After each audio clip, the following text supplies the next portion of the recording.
المرسلين أما بعد فأعوذ بالله من الشيطان الرجيم بسم الله الرحمن الرحيم وقضى ربك ألا تعبدوا إلا إياه وبالوالدين إحسانا صدق الله ومولانا العظيم وصدق رسوله النبي الكريم الأمين ونحن على ذلك لمن الشاهدين والشاكرين والحمد لله رب العالمين بلغ العلا بكماله كشف الرجا بجماله حسنت جميع خصاله صلوا عليه وآله وسلموا تسليما إن الله وملائكته يصلون على النبي يا أيها الذين آمنوا صلوا عليه وسلموا تسليما اللهم صل على سيدنا ومولانا محمد معدن الجود والكرم وآله وبارك وسلم.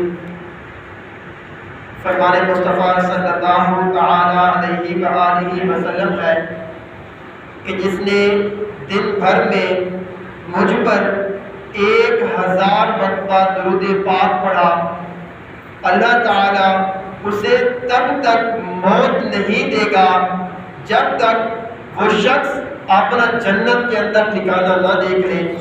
آج کل کون شخص نہیں چاہتا کہ میرا ٹھکانہ صرف جنت ہی نہ ہو بلکہ کوئی اور راستہ بھی ہو. ہر شخص، ہر مرد، عورت، بچہ، بوڑھا یہ چاہتا ہے کہ میرا مرنے کے بعد سیدھا ٹھکانہ بھی جنت ہو. لیکن اس کے لیے ہمارے امام الانبیاء نے ارشاد فرمایا کہ آپ کو 1000 مرتبہ درود پاک ایک دن کے اندر پڑھنا ہوگا تب جا کے یہ ٹھکانہ بھی مل سکتا ہے آپ کو.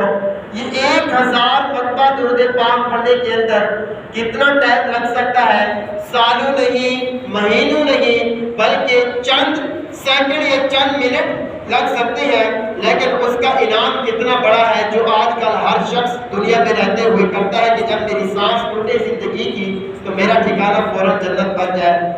تو آپ اور میں مل کر اٹھتے بیٹھتے جاگتے پھرتے جب بھی موقع ملے ہماری زبان پر، ہمارے لبوں پر صرف امام الانبیاء پر درود پاک پڑھنا ہو. کتنی بڑی فضیلتیں ہیں. اور ایک مرتبہ حضور امام الانبیاء نے فرمایا کہ جو شخص مجھ پر 1 مرتبہ درود پاک پڑھتا ہے اللہ تعالیٰ اسے 3 انعامات سے نوازتا ہے. وہ 3 انعامات یہ ہیں کہ اللہ تعالیٰ 1 مرتبہ درود پاک پڑھنے کی فضیلت اس کے 10 گناہوں کو مٹا دیتا ہے اور 10 درجات بلند فرما دیتا ہے اور اس کے نامہ اعمال کے اندر 10 نیکیاں بھی لکھ دیتا ہے. اللہ تعالیٰ سے دعا ہے کہ اللہ تعالیٰ ہمیں چلتے پھرتے اٹھتے بیٹھتے ہمارے لبوں پر درود پاک سجانے کی توفیق عطا فرمائے. میں نے قرآن پاک کی ایک آیت کا کچھ حصہ تلاوت کرنے کا شرف حاصل کیا. اللہ تعالیٰ سے دعا ہے کہ اللہ تعالیٰ مجھے اس آیت کی ضمن میں مجھے حق اور سچ بیان کرنے کی توفیق عطا فرمائے اور قابل عمل باتوں پر توفیق عمل نصیب فرمائے. اللہ تعالیٰ اپنے قرآن پاک میں ارشاد فرماتا ہے وَقَضَىٰ رَبُّكَ أَلَّا تَعْبُدُوا إِلَّا إِيَّاهُ وَبِالْوَالِدَيْنِ إِحْسَانًا. علماء کرام اس کے تفاسیر کے اندر کچھ یوں بیان کرتے ہیں کہ اس رب کے سوا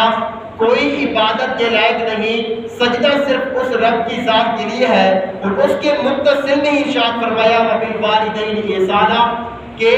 اپنے والدین کے ساتھ حسن سلوک کرو. اب بعض علماء کرام یہاں پر یہ لکھتے ہیں کہ اللہ تعالیٰ نے اپنی ہی عبادت کے فوراً بعد والدین کے ساتھ حسن سلوک کرنے کا کیوں ارشاد فرمایا؟ اس سے پتہ چلا کہ اللہ تعالیٰ نے اپنی عبادت کے فوراً بعد جو سب سے عظیم ترین عبادت تھی اسے اپنی عبادت کے متصل میں ارشاد فرمایا. اب پتہ چلا ہمیں اللہ تعالیٰ کی عبادت کے بعد جو سب سے عظیم مرتبے والی عبادت ہے وہ ہے اپنے والدین کے ساتھ حسن سلوک کرنا. آج ہمارا ملک، ہمارا یہ علاقہ، ہمارا زمانہ کتنی درد بھری داستانیں ہمیں سناتا ہے. وہ تو وقت تھا کہ امام الانبیاء تشریف فرما تھے. ایک صحابی رسول عرض گزار ہوتے ہیں، عرض کرتے ہیں یا رسول اللہ صلی اللہ علیہ وسلم میں نے اپنی والدہ کو کندھے پر اٹھا کے اللہ کا گھر کعبہ کا طواف کروایا، کیا میں نے اپنی ماں کا حق ادا کر دیا؟ حضور مسکرائے فرمایا کہ تو اپنے والدہ کی حق کی بات کرتا ہے، تو اپنی والدہ کی ایک مسکراہٹ کا بھی بدل نہ دے سکا۔ ماں جب مسکراتی ہے تو ایسا لگتا ہے جیسے جنت کی ساری کلیاں کھل اٹھی ہوں۔ ماں جب بولتی ہے تو ایسا لگتا ہے جیسے ماں کے لہجے میں جبریل بول رہا ہے۔ ماں کے چہرے کی اداسی اس کائنات سے اجالے چھین لیتی ہے، ماں کے چہرے کی رونق اس جہان کے اندر اجالے بھر دیتی ہے۔ ایک اور صحابی رسول آج گزار ہوئے، یا رسول اللہ صلی اللہ علیہ وسلم، میرے اوپر سب سے زیادہ کس کے حقوق ہیں؟ فرمایا قال امک، تیری ماں، ثم من، پھر کس کا؟ کہا قال امک، تیری ماں۔ تیسری مرتبہ پھر پوچھا ثم من، پھر کس کا حق مجھ پر ہے؟ تو حضور نے پھر ارشاد فرمایا قال امک۔ جب چوتھی بار پوچھا کہ میرے اوپر چوتھی مرتبہ کس کا حق بنتا ہے، تو چوتھی مرتبہ حضور امام الانبیاء نے ارشاد فرمایا قال ابو کا، کہ تیرے اوپر چوتھا حق جو ہے وہ تیرے باپ کا ہے۔ تین حق امام الانبیاء نے والدہ کے گنوائے، چوتھا حق والد صاحب کا گنایا۔ کتنی عظیم درسگاہ ہے وہ ماں کہ جو اپنے بیٹے کو، جب کوئی ان کا بیٹا درسگاہ کے لیے، درس قرآن کے لیے نکلتا ہے، ماں پتہ نہیں کتنی مرتبہ اس کو چون چون کے بھیجتی ہے، وہ اللہ تعالیٰ سے شکر ادا کرتی ہے، یا اللہ تیرا شکر ہے کہ تو نے مجھے کتنے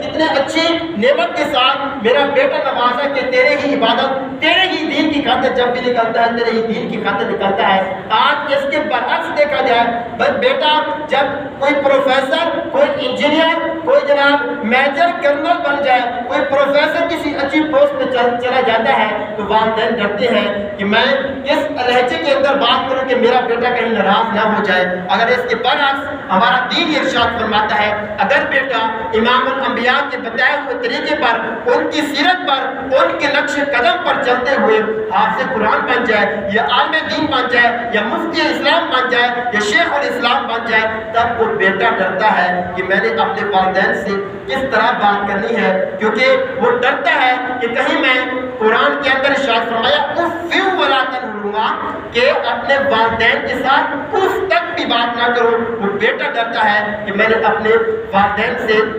کس لہجے کے اندر بات کرنی ہے۔ آج ہم جب بچہ گھر کے اندر پیدا ہو رہا ہوتا ہے، وہ والد صاحب، وہ والدہ، وہ اس کے چاچو، وہی ماموں اس کے پہلے ہی دن دنیا کے اندر آنکھ کھلتے ہی ارشاد عرض کر رہی ہوتی ہے کہ بیٹا تو نے جج بننا ہے، فلانا آتا ہے وہ کہتا ہے کہ بیٹا تو نے فوجی بننا ہے، فلانا آگے کہتا ہے بیٹا تو نے پروفیسر بننا ہے۔ کوئی نیک ایک شخص ہوتا ہے جو کہتا ہے میں اپنے بیٹے کو، یا میں نے اپنے بھتیجے کو، یا میں نے اپنے جناب بھانجے کو، اپنے کسی بھی کوئی رشتہ دار کا کوئی ہوتا ہے، وہ یہی کہتا ہے آ کے جناب میں حافظ قرآن عالم دین بنوں گا، چاہے وہ اس کی زبان قابل قبول ہوتی ہے یا نہیں، لیکن اکثریت پر یہ دنیا ہمارے اوپر توقید کرتی ہے کہ جناب جہاں پر جو لوگ زیادہ کہیں گے، جس کے ووٹ زیادہ ہوں گے، ہم اپنے بیٹوں کو وہ بنائیں گے۔ جناب وہ پہلے ہی دن وہ شخص، وہ بچہ یہ بات اپنے کانوں کے اندر سن رہا ہوتا ہے کہ بیٹا تو نے دنیا کے اندر آنکھ تو کھولی ہے، لیکن مرتے دم تک تو نے صرف نوکر ہی بن کے رہنا ہے، فلانا نوکر،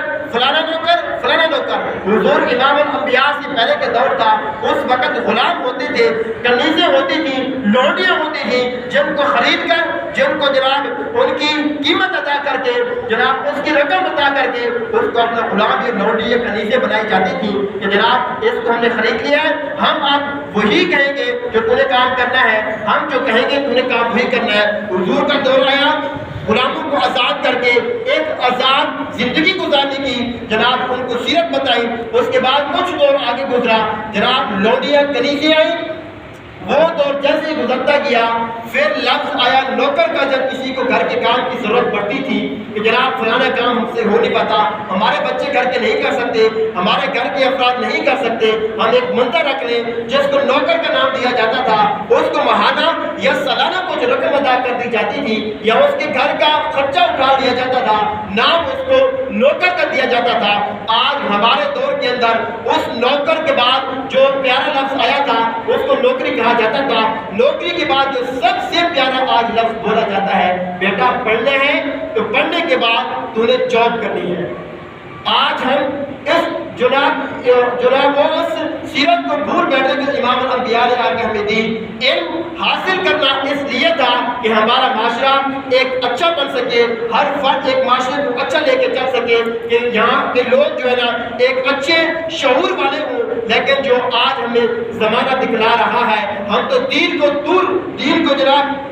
دور رکھ کے انگریزوں کی کتابیں ہم نے سامنے رکھ لی۔ انگریزوں کی چالی تھی کہ جناب مسلمانوں کے گھر کے اندر ایک ایسا کوئی پروگرام، ایسا کوئی پروپیگنڈا کیا جائے جس کو روزانہ کی بیس پر ان کی آنے والی نسلیں چیک کریں، اس کو استعمال کریں، تاکہ آنے والی نسل کے اندر یہ دین نظر نہ آئے۔ انہوں نے الیکٹرانک جناب ایک چینل کھول کے آپ کے گھر کے رکھ دیا۔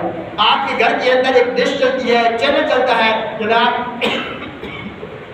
کیبل لگائی جاتی ہے، جس کو دیکھ کے ہمارے آنے والی نسلیں برباد ہو رہی ہوتی ہیں۔ بچہ رو رہا ہوتا ہے، اس کے ہاتھ میں موبائل گانا لگا کے سونگ لگا کے دے دیا جاتا ہے کہ بچہ چپ کر جائے گا، لیکن ان کو پتہ نہیں ہوتا کہ اس کے بچے کے ذہن کے اندر پہلے ہی دنوں میں بچپن کے اندر کیا کیا اس کے ذہن کے اندر بھرا جا رہا ہوتا ہے۔ ہم گلیوں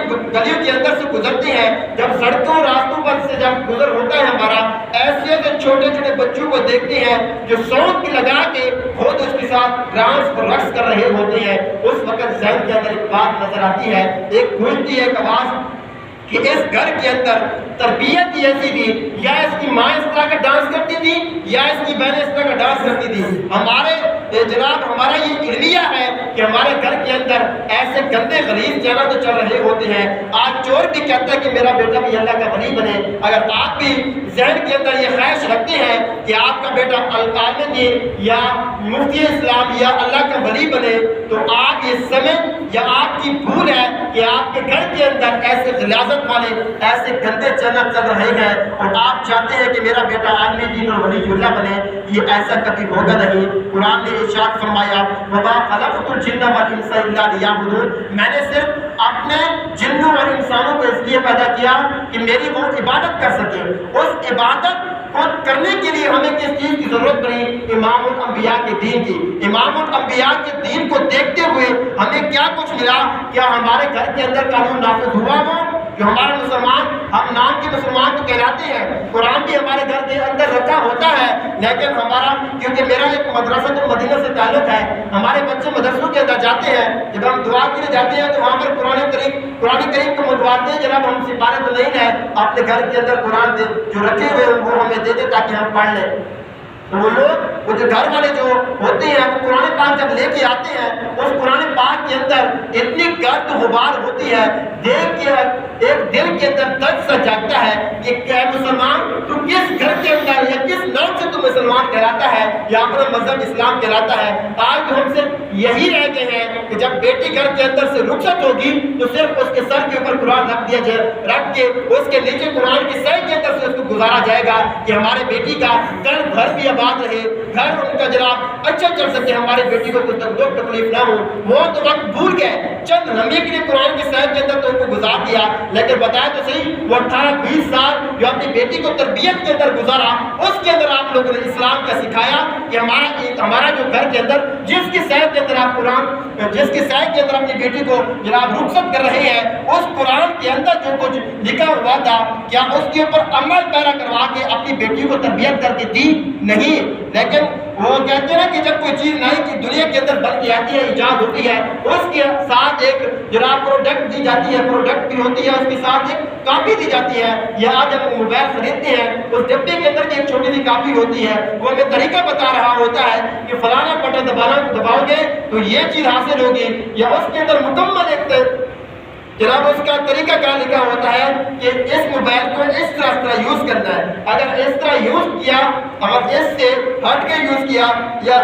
اس طریقے سے یوز کیا تو آپ کا موبائل خراب ہو سکتا ہے۔ اسی طرح ہمارا دین ہمیں یہ سکھاتا ہے انسان جب تجھے پیدا کیا اس کے ساتھ تیری پروڈکٹ تجھے کس طرح استعمال ہونا ہے، تمہیں زندگی کس طرح بسر کرنی ہے، تیرے لیے اللہ تعالیٰ نے اپنے لارا کتاب کو نازل کیا کہ اس کے اندر تو پڑھ سمجھ، اس کے بعد تو زندگی گزار کے تیرا زندگی گزارنے کا فائدہ کیا تھا۔ خیر بات تو آگے تک چلے گی۔ آج ہمارے درد بھرے داستان کے اندر ہمارا ملک اسلام کے نام کے اوپر بنتا ہے، لیکن اس کے اندر یتیم خانے اولڈ ہاؤس پیپر بنائے جاتے ہیں کہ جناب آپ کے جب والدین بزرگ پڑے ہوں اس کو تاکہ یتیم خانے اولڈ ہاؤس کے اندر داخل کراؤ۔ کیا ہمارا نام ہمارا ملک اس نام پہ بنا تھا کہ جب ہمارا اسلام ہمیں یہ سکھاتا ہے جب آپ کے بزرگ دور ہوں، آپ کے اس گھر کے اندر ان کی قدم رکھنے کی جگہ نہ ہو یا اس کی ایک چار پائی کی جگہ نہ ہو، اسلام کے نام پہ ملک بنا لیکن اس کے اندر یتیم خانے اولڈ ہاؤس بنائے گئے۔ میں اس کا انکار نہیں کر رہا، آج کی زمانے کی ضرورت بنی تو بنائے انہوں نے، ضرورت پڑی کیوں؟ ہمارے اسلام نے تو یہ نہیں سکھایا تھا جب آپ بزرگ ہوں ان کو اٹھا کے پیپر ہاؤس کے اندر ڈال دیا جائے۔ نہیں بھائی، ہمارا اسلام جو کچھ ہمیں سکھا کے گیا تھا انہوں نے تو یہ کہا تھا بیٹا تو نے باپ کے ساتھ کس طرح بات کرنی ہے، یہ اس طرح بات کرنا، یہ یاد رکھنا آنے والے وقت کے اندر، کیونکہ دنیا مقاماتی عمل ہے، باپ جنت کا دروازہ ہے، تجھے بتا دیا کہ ماں کے قدموں کے نیچے جنت ہے۔ آج ہم جنتوں کو یتیم خانے اولڈ ہاؤس کے اندر داخل کروا رہے ہیں۔ آپ اور میں غور کریں، جب یتیم خانے اولڈ ہاؤس کے اندر والدین کو جمع کروائیں گے تو ہمارا ٹھکانہ صرف جنت نہیں بنے گا۔ ہم نے جنت تو یتیم خانے اولڈ ہاؤس کے اندر جمع کروا دی تھی، ہمارا ٹھکانہ کچھ اور ہو سکتا ہے۔ ایک بدبخت شخص جب اپنے والدین بزرگ ہو جاتے ہیں، اپنی بیوی کی بات مانتے ہوئے اپنی والدہ کو اولڈ ہاؤس کے اندر جمع کروانے جاتا ہے تو ان اولڈ ہاؤس کی انتظامیہ کو یہ بات لکھ دیتا ہے کہ جب میری والدہ بزرگی یا زندگی کی آخری سانسوں پہ پہنچے، جب زندگی کی آخری اسٹیج پر پہنچے تو مجھے بلا لینا تاکہ میں اس کی جناب رسم تجہیز و تکفین اپنے آبائی گھروں کے اندر کر سکوں۔ خیر، زندگی کی لہروں کا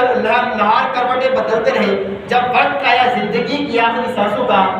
وہ انتظامیہ والے اس بیٹے کو فون کرتے ہیں، بیٹا تیری والدہ زندگی کی آخری سانسوں پہ ہے، اگر تو اپنی والدہ سے کوئی آخری بات کرنا چاہو تو یتیم خانے اولڈ ہاؤس آ جاؤ۔ جب وہ شخص دوڑتا ہوا وہاں پر پہنچتا ہے تو والدہ کو یہ بات کہتا ہے، ماں آپ کی کوئی آخری بات ہے یا آخری کوئی خواہش ہے جو میں پورا کر سکوں، تو زندگی بھر کچھ نہ کر سکا۔ اس ماں کی ایک بات سن کے دل دہل جاتا ہے۔ ماں کہتی ہے، بیٹا یہ جو اولڈ ہاؤس کے اندر پنکھے لگے ہوئے ہیں یہ خراب ہے، اگر تیرے پاس پیسوں کی وسعت ہو تو ان پنکھوں کو ٹھیک کروا دو یا نئے لے کے لگوا دو۔ یہاں پر بھی بات پر غور کریں، یہاں پر بھی والدہ یہ کہہ رہی ہے کہ تیرے پاس پیسوں کی وسعت ہو تو، زبردستی نہیں ہے، حکم نہیں چلایا، کہا کہ تیرے پاس پیسوں کی وسعت ہو تو یہ پنکھے ٹھیک کروا دو یا نئے لگوا دو۔ وہ بیٹا حیران ہوتا ہے ماں کی بات سن کے کہ ماں اگر یہ پنکھے کوئی ٹھیک کروا بھی دوں تو زندگی کی آخری سانسوں پہ ہے، مجھے کیا فائدہ ہوگا؟ ماں کہتی ہے کہ بیٹا یہ پنکھے میرے لیے نہیں چاہیے، میں ڈرتی ہوں کیونکہ جون جولائی کے اندر گرمی اتنی ہوتی ہے کہ اس یتیم خانے اولڈ ہاؤس کے اندر جو بزرگ والدین ہوتے ہیں وہ گرمی سے سسکتے ہیں۔ میں ڈرتی ہوں کیونکہ دنیا مقامات عمر ہے، جب تو بوڑھا ہوگا تیرے بچے تجھے اس یتیم خانے کے اندر نہ چھوڑ جائے، مجھے قبر کے اندر بھی نیند نہیں آئے گی کہ میرے لال کو گرمی لگتی ہو۔ ماں کے دل کے اندر تو اتنا ہے، وہ ایک دانشور نے لکھا تھا نا، کہا تھا کہ جناب اگر اس دور کے اندر ممکن ہو تو ماں کے دل کو نکال کے والدین کے جگر کو نکال کر ریت کی طرح ذرہ ذرہ بھی کر دیا جائے تو اس ریت کے ذرے ذرے کے اندر بھی والدین کی محبت کے علاوہ کچھ نظر نہیں آئے گا۔ یہ والدین ہی ہوتے ہیں جو بغیر غرض کے کسی چیز کی لالچ ہی نہیں ہوتی، وہ اپنی اولاد سے محبت کرتے ہیں، وہ چاہتے ہیں ہماری اولاد اچھا بسر کرے، اچھا مستقبل بنے، کل کو ہمارے چلے جانے کے بعد بھی ٹھیک رہے۔ آج ہم بھی سوچتے ہیں ہم اپنے والدین کے ساتھ کس طرح کا سلوک کرتے ہیں۔ امام الانبیاء جب مسجد نبوی کی شریف کے اندر تشریف لائے نماز پڑھانے کے لیے تو اپنے صحابہ کرام کا ہجوم پر استقبال دیکھا تو حضور کے آنکھوں سے آنسو چھم چھم گرنے لگے اور ایک ٹھنڈی آہ بھری اور فرمایا اپنے صحابہ کرام کو کہ لو ادرکت والدی او احدہما، کہ کاش میرے والدین زندہ ہوتے یا ان میں سے کوئی ایک زندہ ہوتا، میں عشاء کی نماز پڑھ رہا ہوتا، اس میں سورۃ الفاتحہ کی تلاوت کر چکا ہوتا،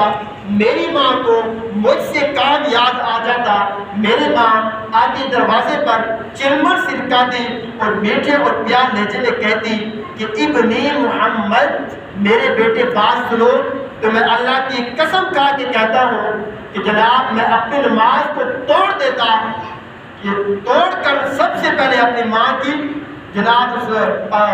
کام سنتا، بات سنتا، اس کے بعد آ کے نماز سنتا۔ یہاں اس کے اندر کچھ وجوہات ہیں، کچھ ضمن ہیں، آپ بھی اس کے اندر توجہ نہ کر لینا کہ جناب وہ جناب مولوی صاحب آئے تھے انہوں نے یہ بات کہہ دی تھی۔ اس کے اندر کچھ نمازوں کا بھی سلسلہ ہوتا ہے، کیونکہ جناب وہ شریعت کے کچھ مسائل ہوتے ہیں، وہ نماز نفل تھی، فرض یا سنت واجب نہیں تھی، نماز نفل کا وہاں ذکر ہو رہا تھا کہ میں نماز عشاء کی نفل پڑھ رہا ہوتا، میری ماں کو مجھ سے کام یاد آ جاتا تو میں سب سے پہلے اپنی ماں کی جناب بات سنتا، نماز توڑ کر پھر آ کے وہ نماز پوری کرتا۔ آج ہم جب روڈوں پر چلتے ہیں، جناب سگنل پر جب گاڑی رکتی ہے، گرمی کے اندر سسکتی یا سردی کے اندر ٹھٹھکتی سردی کے اندر ایک شیشے کے آگے ایک بڑا سا ہاتھ آتا ہے، اس مانگنے کے اندر بھکاری جو مانگ رہے ہوتے ہیں، ایک جناب ذہن کے اندر دل کے اندر کی بات آتی تو ہے کہ اس بوڑھے بزرگ کا ایک شخص تو ہوگا یا اس کے بیٹے تو ہوں گے جس کو انہوں نے شادی کر کے پالا ہوگا۔ جب وہ شخص فیکٹری کے اندر کام کرتا تھا، سفید داڑھی ہو چکی تھی، تو لوگ ساتھ والے کہتے تھے کہ بیٹا جناب بابا جی، چاچا جی، انکل جی، اب بوڑھے ہو کے 16 گھنٹے 14 گھنٹے کام کرتے ہو فیکٹری میں، کیوں؟ کیا ضرورت ہے اس کام کی؟ وہ بابا کہتے تھے، وہ انکل بزرگ کہتے تھے کہ بیٹا تجھے پتہ نہیں ہے، میرا بیٹا پہلا اسکول کے اندر پڑھتا تھا، اس کے بعد کالج میں پڑھتا تھا، اب میرا بیٹا یونیورسٹی کے اندر پڑھتا ہے۔ جب میرے بیٹے بڑے ہوں گے نا، میرے نام کے بینک کھلیں گے، میرے نام کے اکاؤنٹ کھلیں گے، میرے نام کی جہاں بلڈنگیں بنیں گی۔ لیکن اس کو بھولتی کہ بزرگی کے اندر بھی تجھے بھیک مانگ کر اس فٹ پاتھ کے چارے کے اندر تجھے گزارا کرنا پڑے گا۔ آج وہ بیٹے جن کو 12 14 گھنٹے کر کے کام کر کے ان کو زندگی کی جو استعمال کی چیزیں تھیں اچھا بسر کرنے کے لیے والدین کی خواہش ہوتی تھی کہ جناب میرے بیٹے میری اولاد ایک اچھا بسر کر سکے، وہ اس طرح کی جناب تک و دو کرتے تھے، اتنی مشکلات کا سامنا کرتے تھے۔ لیکن آج آپ اور میں غور کریں کہ کس طرح ہم اپنے والدین کے ساتھ سوچنے شروع کرتے ہیں۔ جب وہ وقت آیا، جب وعدہ کی جناب وہ 4 بھائی مرنے کے قریب آئے، تو ایک بھائی کہتا ہے جناب 4 بھائی ہو، ابھی میرے جناب ابھی مہینہ میں نے گزارا ہے، ان کے کھانسنے کی آواز سے، ان کے شور کی آواز سے یا ان کی بیماری کی بدبو کی آواز سے میرے بچے بیمار ہوتے ہیں، میرے بچوں کی نیند خراب ہوتی ہے، ڈسٹرب ہوتی ہے۔ آپ کے 4 بھائی ہیں، آپ ایک مہینہ گزارے نا، پھر دیکھیں گے کہ کیا جناب کس نے کیا کچھ کرنا ہے۔ آج ایک بوڑھا بزرگ موبائل خراب ہوتا ہے، وہ لے کے جاتا ہے دکان والے کے پاس، جناب یہ موبائل ٹھیک کر دو۔ جب وہ دکان والے کو دیتا ہے تو وہ شخص جب موبائل چیک کرتا ہے، وہ کہتے ہیں بابا جی یہ موبائل ٹھیک ہے، وہ کہتا ہے جناب دوبارہ چیک کرو، وہ کہتا ہے بابا جی موبائل ٹھیک ہے۔ جب ہاتھ میں پکڑاتا ہے اس بابا جی کے ہاتھ میں، تو بابا جی کی آنکھوں میں آنسو آ جاتے ہیں۔ وہ کہتا ہے بیٹا اگر یہ موبائل ٹھیک ہے تو اس میں میرے لال کی کال کیوں نہیں آتی ہے؟ آج ہم بھول بیٹھے ہیں جناب اس گھر کے اندر جنہوں نے گلشن پورا آباد کیا تھا اپنی اولاد کے لیے، وہ کتنا بڑا خوبصورت جہاں آباد کیا تھا، کتنا بڑا خوبصورت گلشن تھا جس کو آباد کر کے اپنی زندگی انہوں نے برباد کی، اپنی جناب اولاد کی فکر ہی، وہ کہتے ہیں نا کہ کتابوں کے اندر لکھا ہوتا ہے کہ اولادوں کے صدمے، اولادوں کی فکریں کر کے ہی والدین بہت جلد بوڑھے ہو جاتے ہیں۔ اس وہ گلشن کتنے خوبصورت انداز سے بات کیا تھا، آج مجھے فرصت بھی نہیں ملتی کہ والد صاحب کا حال پوچھ لیں۔ لوگ آج دور ہوتے ہیں کیونکہ یہاں پر اکثریت کرایہ دار رہتے ہیں، ان کے والدین پیچھے ہوتے ہیں۔ خدارا آپ سے عرض کرتا چلوں، یہ تو ابھی عید گزری ہے، میں نے ایسے لوگوں کو بھی جانتا ہوں، ایسے لوگوں کو بھی دیکھا ہے کہ وہ اپنی اولادوں کو کہہ رہے ہوتے ہیں ان خوشی کے دنوں کے اندر بھی کہ بیٹا تو نے چاچو کے گھر نہیں جانا، انہوں نے فلانا ہمارا یہ کام کر دیا تھا، پھپھو کے گھر نہیں جانا، خالہ کے گھر نہیں جانا۔ مطلب آپ والدین ہو کے اپنی اولادوں کو یہ سکھا رہے ہوتے ہیں کہ جناب کس طرح رشتہ داروں سے کس طرح تعلق توڑنے ہیں، کس طرح تم لوگوں نے اس سے قطع تعلق رکھنے ہوتے ہیں. اصل میں تم لوگ ان کو اپنے کہنے پر عمل نہیں کروا رہے ہوتے, کیونکہ جتنے بچے دیکھ کے عمل کرتے ہیں اتنا آپ کے کہنے پر عمل نہیں کر رہے ہوتے. ان خوشیوں کے اندر ایسے جب عید کی خوشیاں آئیں, اپنے اولادوں کو لے کر ناراضگی بھی ہوتی ہے تو ان کو خود چل کے جایا کریں اپنے بہنوں کے پاس, پھپھو لوگوں کے پاس, اپنے والدین کے پاس. ناراضگی بھی ہو جاتی ہے تو خدا را اپنے والدین کو ہاتھ جوڑ کر, پاؤں پکڑ کر بھی اگر معافی مانگ کر راضی کرنا پڑے تو راضی کر لینا. کیونکہ اس دور کے اندر اگر تم لوگ نے والدین کو ناراض کر لیا تو عرش کا رحمان بھی ناراض ہوگا. جب عرش کا رحمان ناراض ہوگا, آپ جانتے ہیں کہ ہمارا ٹھکانہ کیا ہے, کیونکہ حضور نے تو فرما دیا تھا کہ بالوالدین احسانہ پر عمل کرتے ہوئے اس رب کو راضی کر کے اپنا ٹھکانہ جنت کما لینا. آج ہم جس دور کے اندر جیتے ہیں, اس زمانے کے اندر کتنی تختی جناب داستانیں نکلتی ہیں سننے کو. سوشل میڈیا کا دور ہے کہ فلانے نے اپنے 2 گز کی زمین پر اپنے والدین کو قتل کر دیا. اپنے ابھی چند مہینوں کے پہلے کا ہی واقعہ ہے اس اسلام آباد کا. آپ لوگ بھی جانتے ہوں گے کہ ایک بیٹا تھا اپنی بہن اور والدہ کو جناب فیر کر کے قتل کر دیتا ہے. جب وجہ پوچھی گئی تو اس وجہ یہ نکلی کہ وہ ماں اور بہن آئی تھی, اس نے یہ کہا تھا کہ جناب وہ تیرا چھوٹا بھائی ہے, اس کو اولاد کا آدھا حصہ دے دو, یا اس طرح کی کوئی جائیداد کا بٹوارا تھا. اس نے یہ بات سننا گوارا نہیں کی. جب انہوں نے ضد اصرار کیا کہ تیرا چھوٹا بھائی ہے, اس کا حصہ ہے, وہ حصہ دار بنتا ہے, اس کو دے دو, اس نے اس 2 گز کی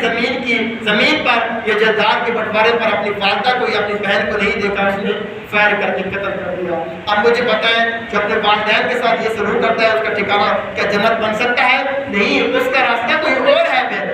اللہ تعالیٰ سے دعا ہے کہ اللہ تعالیٰ جن کے والدین اس دنیا سے چلے گئے ہیں ان کو اللہ تعالیٰ جوال رحمت میں جگہ عطا فرمائے, اور جن کے والدین زندہ ہیں اللہ تعالیٰ انہیں لمبی عمر بالخیر عطا فرمائے.